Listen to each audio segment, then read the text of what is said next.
Hey, how's it going? I'm Alex, and today we're gonna talk about this shoe rack that this brand sent to me for this video, which I have a few things to tell you and also a piece of advice. So this one is about 46 inches tall by 31 inches wide by about almost 11 inches deep.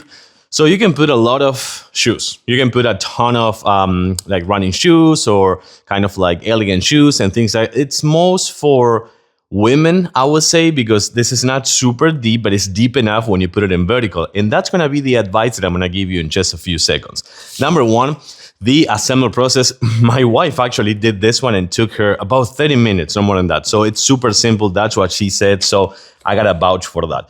The other thing is that this one, it is kind of like thin. So it goes against any wall, for example, it takes no space. But then this 3-tier, it also can be 6-tier, but here's the piece of advice. Let me show you.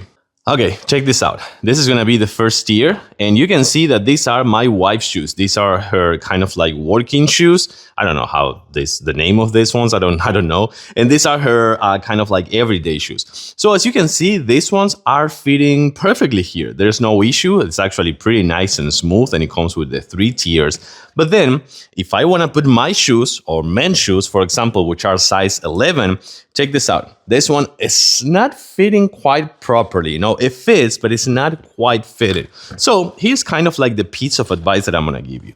You can choose one to be for your wife, for example, or if you're a woman, you can use this one overall, no issues. But then you can actually pick a second one and remove these ones, which you don't have to screw them at all. You can screw them, so you can put it in this one or you can put it on the bottom one. And if you're not using the divider, it's gonna be better for you to put them this way, because when you're closing them, if you're not putting the actual divider, they may fall. But that with this one, you're gonna actually put them that way, and that's kind of like an advice that I can give you if you don't want them to kind of like not fit. But again, this is the proper way of using this. That was just some advice that I was giving you. So I do recommend this one to be used for, I have to say that probably people with small feet, probably up to size 10, I think so, or 10.5. These are 11.5, so you can see they're right to the limit. So I would say 10.5, and this is gonna be the best way, just using these shoes, because that way you can actually use them, just for example, put it the proper way, not just like that. And you can use the one on top and the one on the bottom and use them both and have no issues. So I gotta say, pretty convenient, easy to assemble, doesn't take too much space, and it works perfectly with or without the divider. I like it, and I totally recommend it.